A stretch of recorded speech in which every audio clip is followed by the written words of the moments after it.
Aloha, good morning. Kauai Maole Woodcarving Academy. I'll be your host, and I'm Kamakana. This morning, I'll be demonstrating the carving of the ki'i.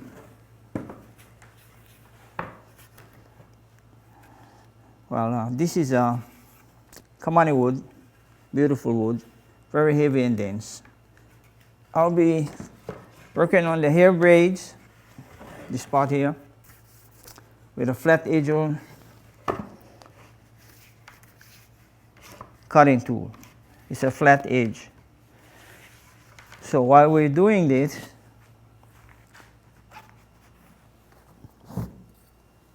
this is our tool and our wooden mallet.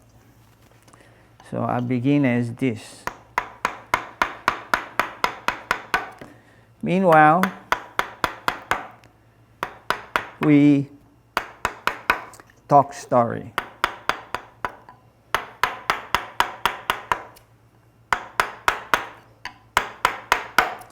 While we were learning from our kahuna nui kupuna,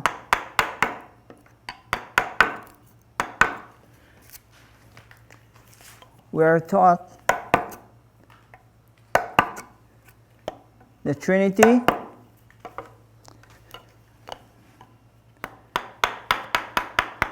and the four excerpts.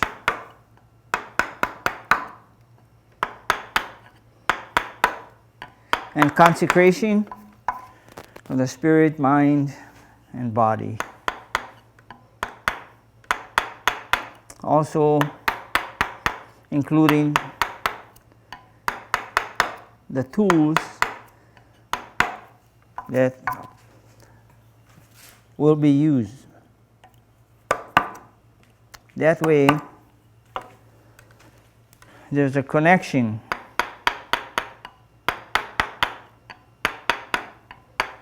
into the universal laws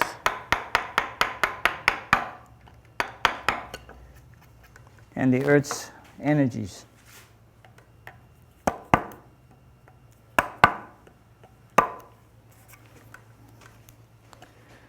As we learned these carvings, the protocols,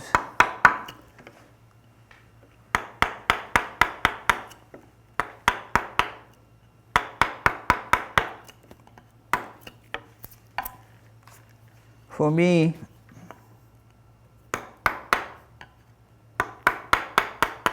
it was like a suspense.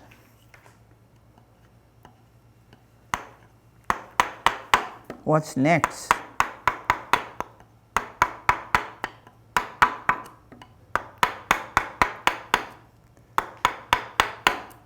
But yet,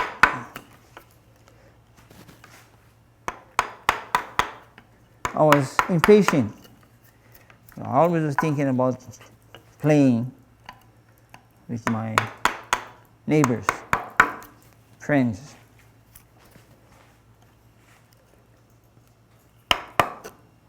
As I continued to watch my mentor, Kahuna Nui, I found that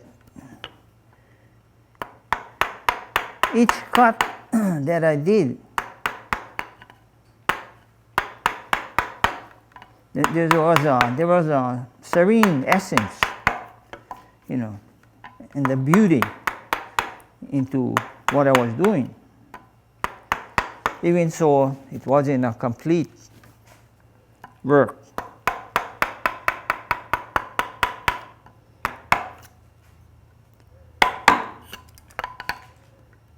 So,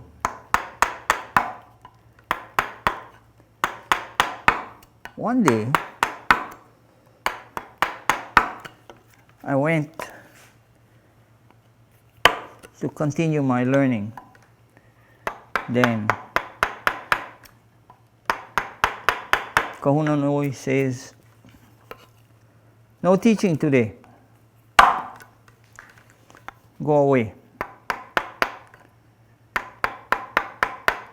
So I said nothing. I just left. And I went playing with my friends.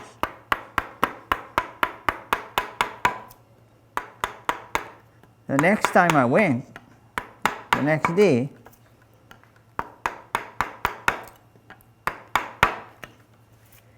he tells me, I went to his holly.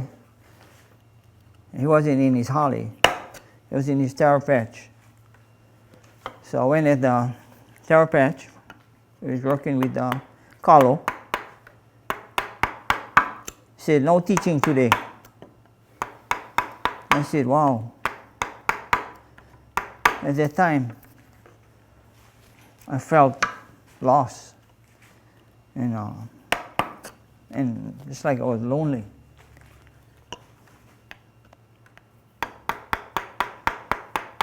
So I left.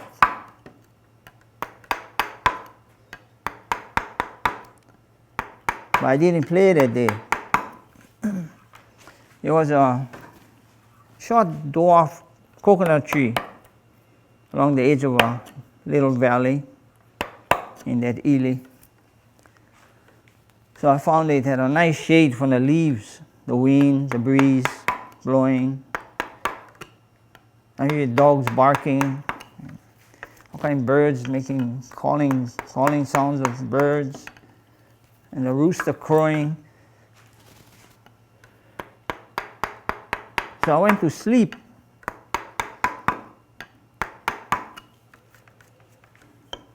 I don't know how long I was sleeping, but I know I went to sleep. Then I heard fluttering, like a wings fluttering. So as I woke up, I looked on a little branch, that coconut branch. There's a bird. It was called a minjiro. It's a Japanese thrush, that little green bird with white eyes. So he was fluttering his feathers in. And he was turning his head sideways, looking at me like eye to eye. So I said, oh, are you my friend? He flew away. So okay. The next day, I go to see Kupuna to continue my learning. He said, no learning today.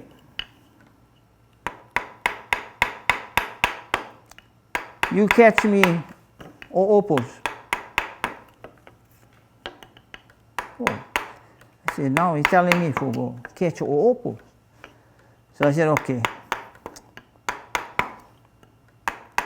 I got the worm, got the bamboo, went to the river.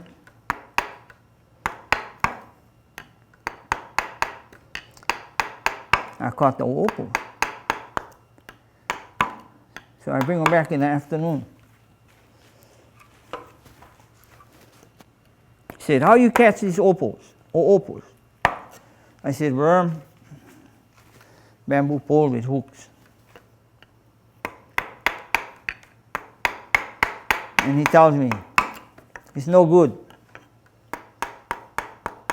You give it to the cat. I said, oh. So I gave him to the cat.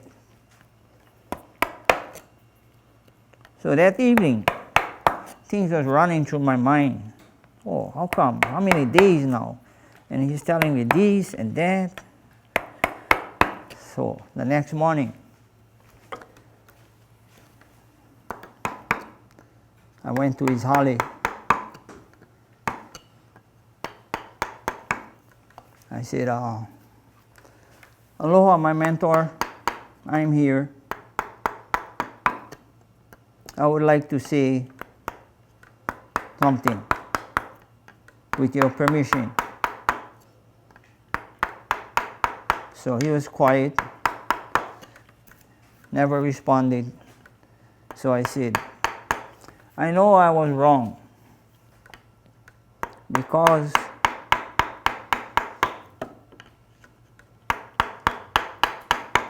I did not seek the permission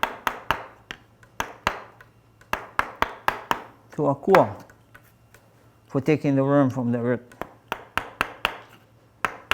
And I had used someone else's belongings, the bamboo, to catch the opals.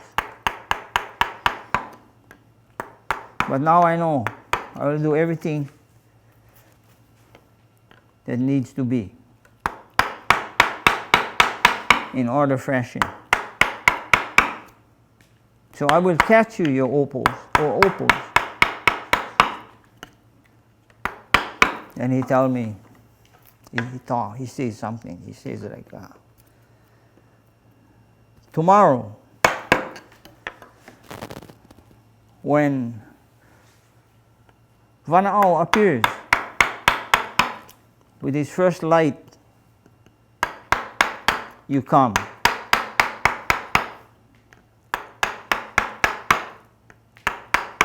So I went to sleep that night. I went home, I would sleep. I said, wow, hey, first ray of light. I'm going to his holiday.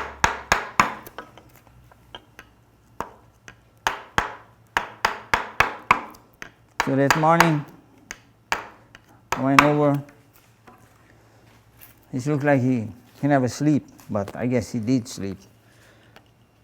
And we started continuing in the carvings.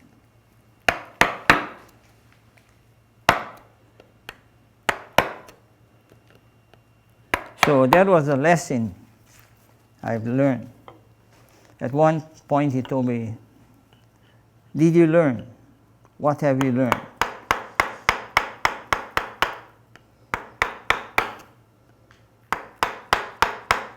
I said, I have learned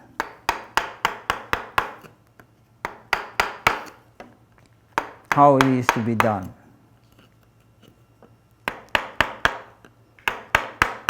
By being pono in the things you do, it comes to the purpose.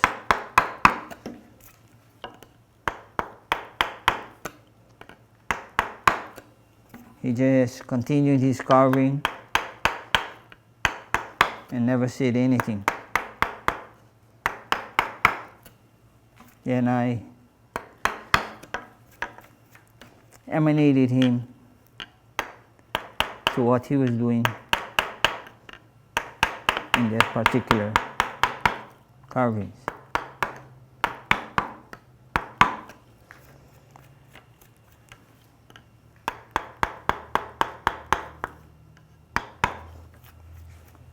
Those days,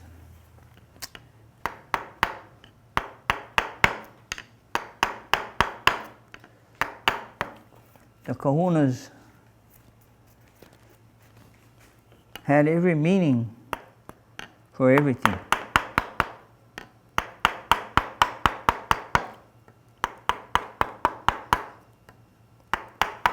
And mind you, everything.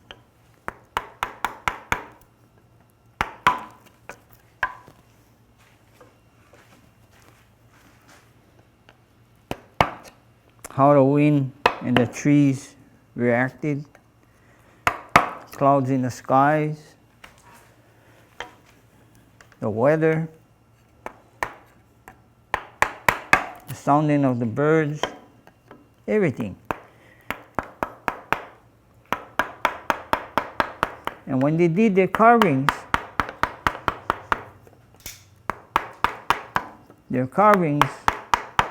had its meaning for as every purpose. Names were given.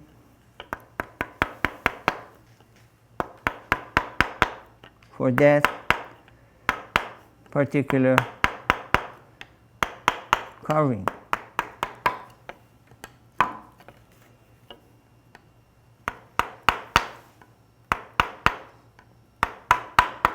This here carving has a name.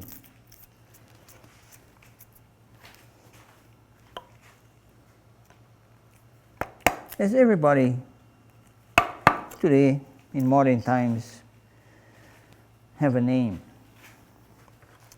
They name their pets. If they have a horse, they give a horse a name. They have one or two more ilios, they give them names.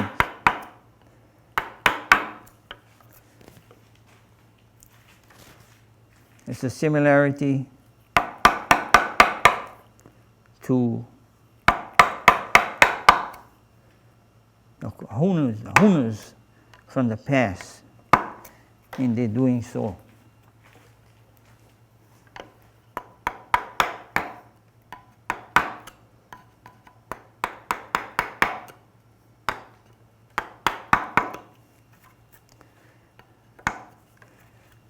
When I do my carvings, these carvings or any carvings, I always think of my mom. You know, I love my mom very much. But as life is, it comes and it goes. She was very quiet, my mom, and reserved. But when she spoke, she spoke.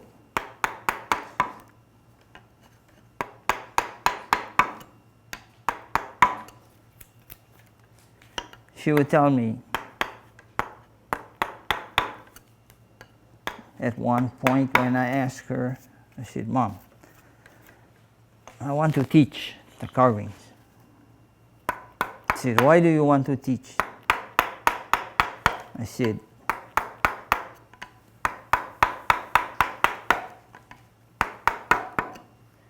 "To share and to have it continued on as an art form. No more." And she said, "Okay, you teach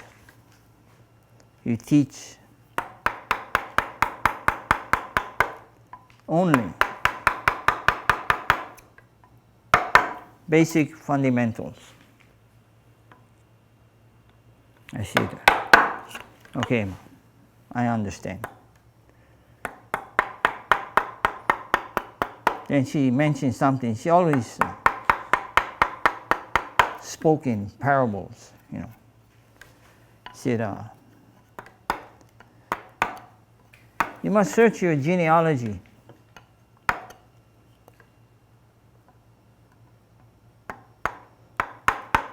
When you find that part of the genealogy, you will know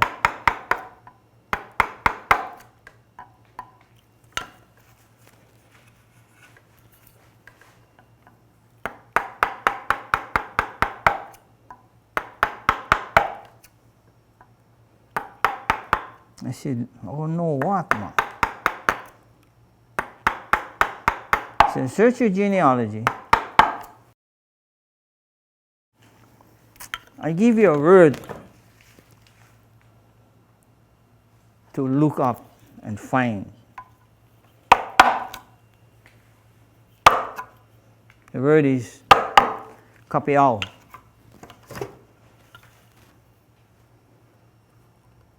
Kapiao." Then she said, "Then you will find from that word that is part of your genealogy."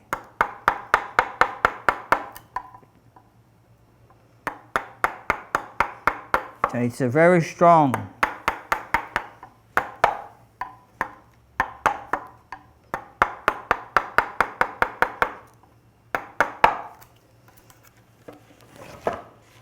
very strong. So mana is singular, the word mana, but this is mana loa.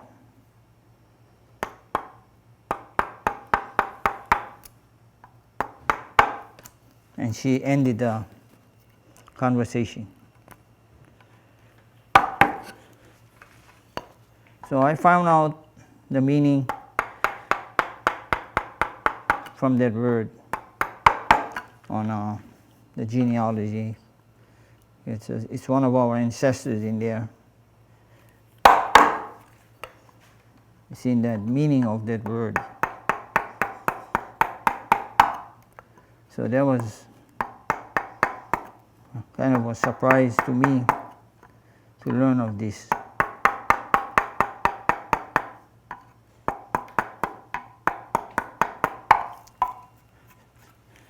So today we teach from the Academy the basic fundamentals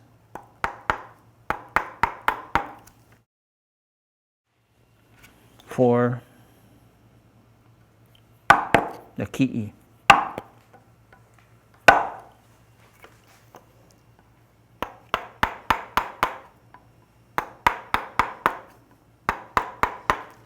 Carved into a beautiful art form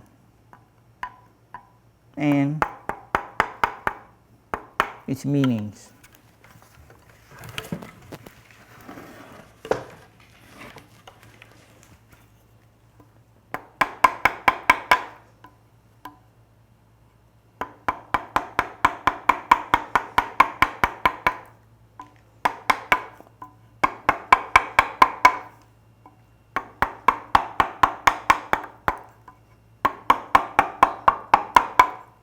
It was mentioned before, this grain has many twists and contours. As you carving along, the grain will tear, so you'd have to find different angles. Just example, what is happening over here. So you have to find different angulation in doing your cutting. Sometimes if you cut too much, you're overcutting because the grain is shifting.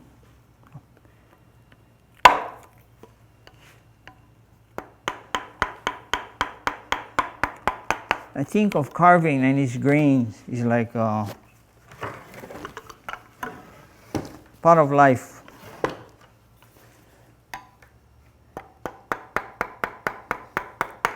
Mistakes are made, but then you correct them. So carving is almost a similarity. You know, you make mistakes, so you find ways to correcting it, and it becomes the way it should be.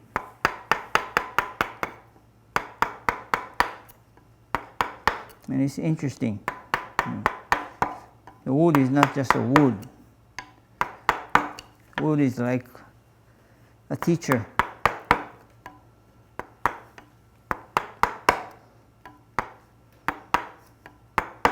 It coincides with universal laws and energies.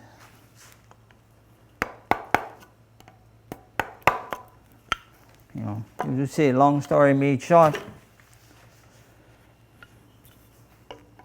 It's balance and harmony.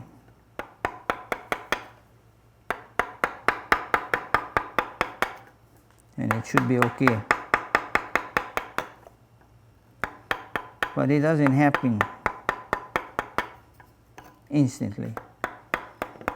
You have to work at it to change the wrong that was done.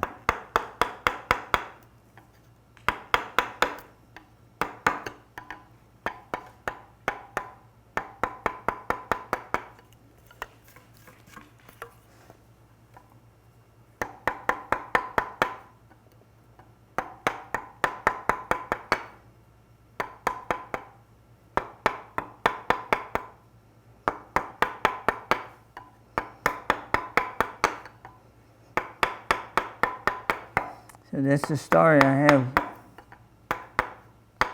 today.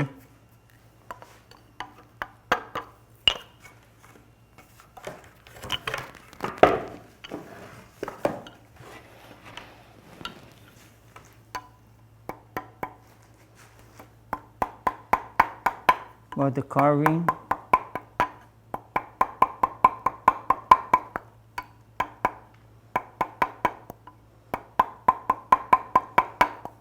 And my kahunanui.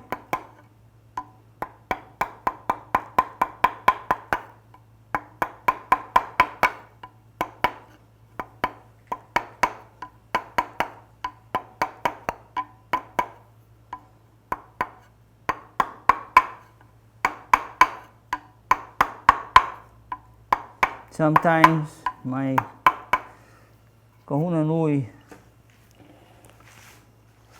would have me eat things that would sort of say not to be common to eat those things.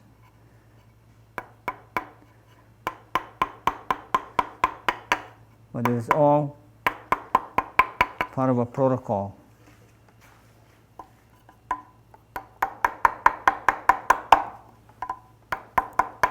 Which I'm so thankful for what I have learned.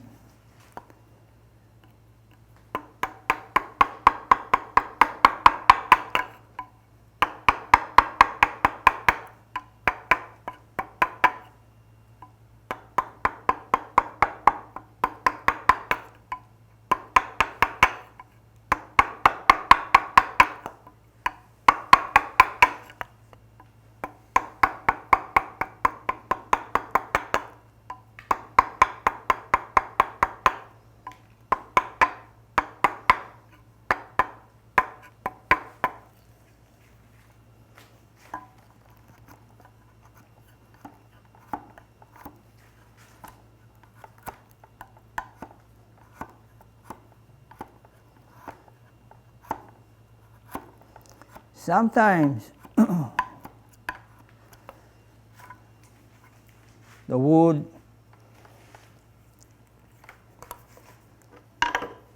when you carve in it,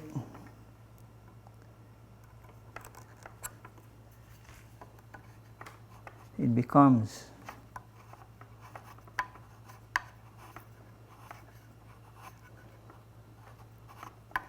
you can say stubborn, but it's not stubborn. The grain and contour of a wood itself is from the beginning of its growth.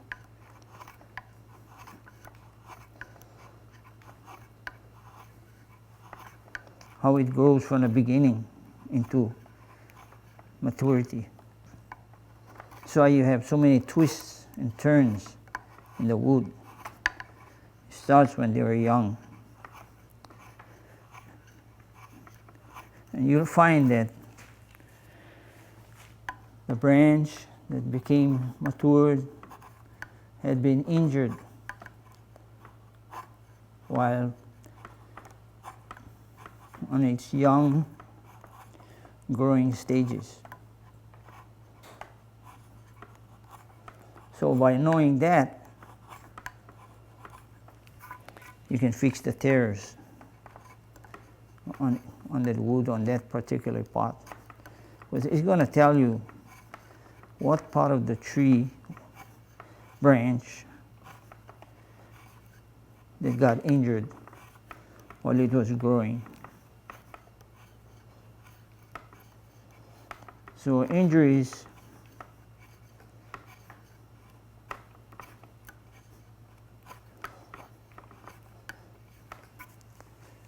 can be repaired. It takes time and angulations of what needs to be done.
So there we have this repaired from the twisted and contours of the grain. As we know, it takes time and patience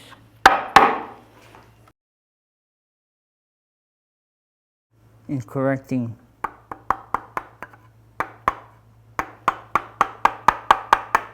that mistake.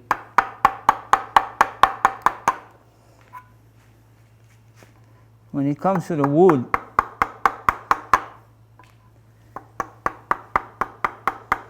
in sense, you do make a mistake by overcutting. That's why you start to tear the wood. But if you cut it a little at a time, shaving cuts, you'll fix the problem.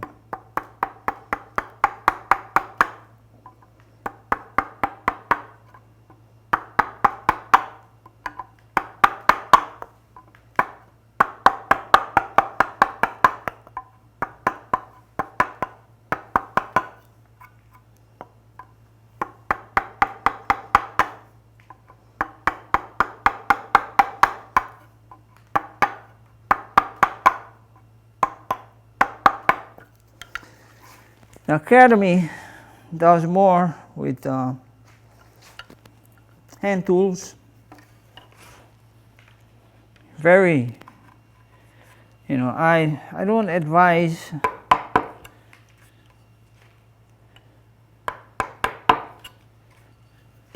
my students, the Haumana, to use Dremels or disc sanding and all that. Everything is by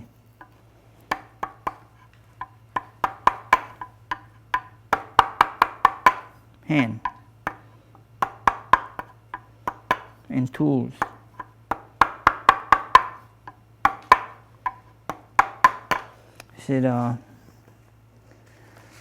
it's all up to them, but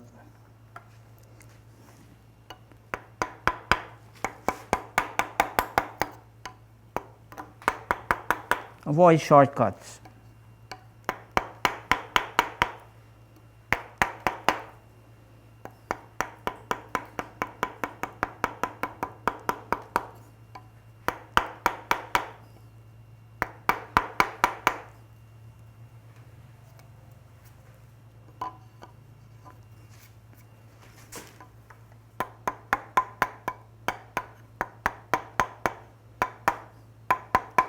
So we do our carving the old ways.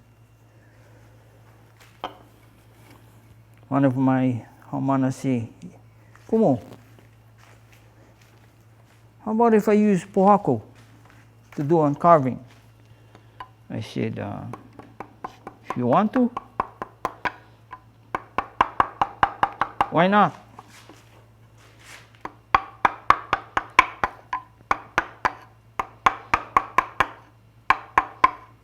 He said, where do I get the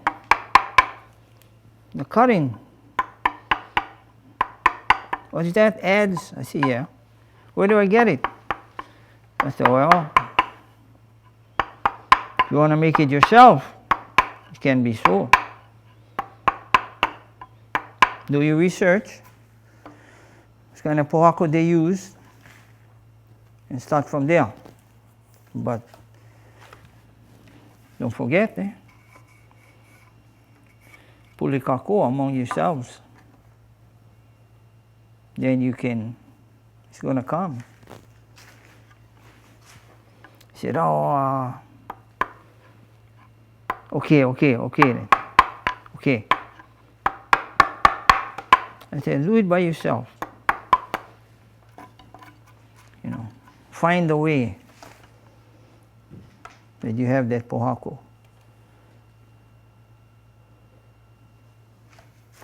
And your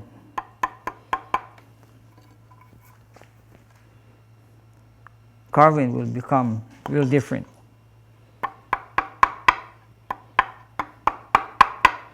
So he's working on his pohaku, his ads, so he can start his ki'i with his pohaku ads. He's doing his research. He's asking the experts for assistance or help how it could be done. So I said, ask for help. Nothing wrong with that. That's what it's all about. You want to know something? Just ask. And there are the ones out there who know about what you're asking for.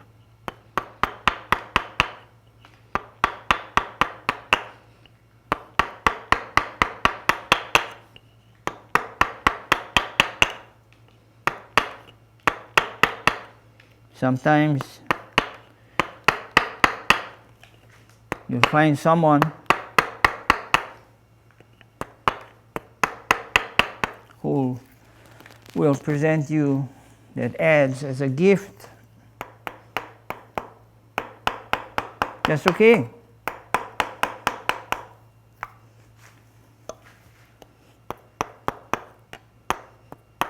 But then, in the beginning, where were your thoughts?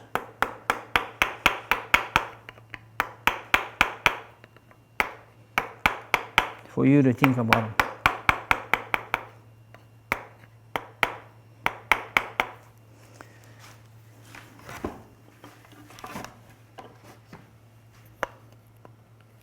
I haven't seen him for a while, but I'm sure he's working on his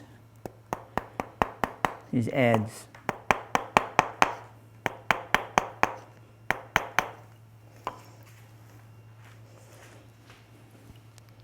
The advice I gave him is that your angulation and cutting is going to be very different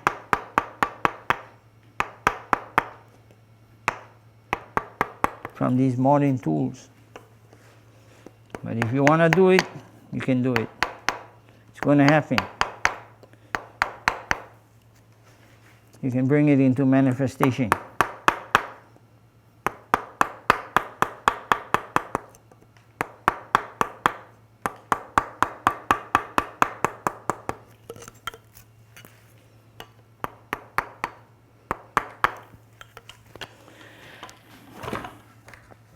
So today I just did a little bit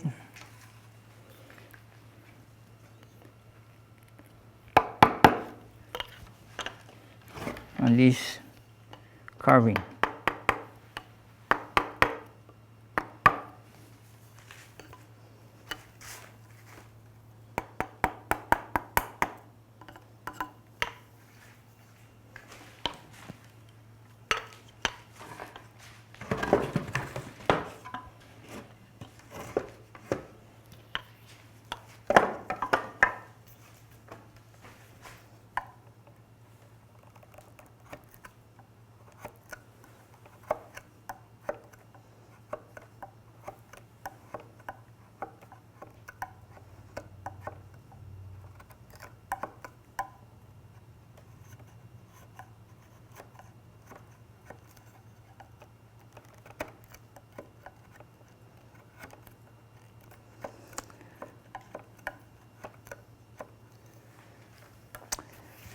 Well, it's about that time, so I thank you for your time of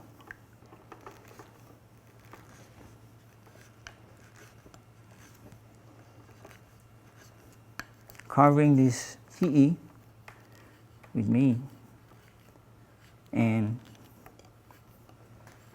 the others.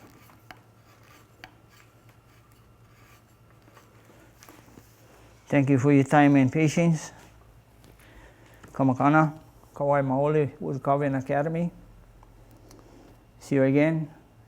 Mahalo Hoiki for your management, your professionalism, and your courtesy. Very much appreciated. Thank you all. Aloha. See you next time.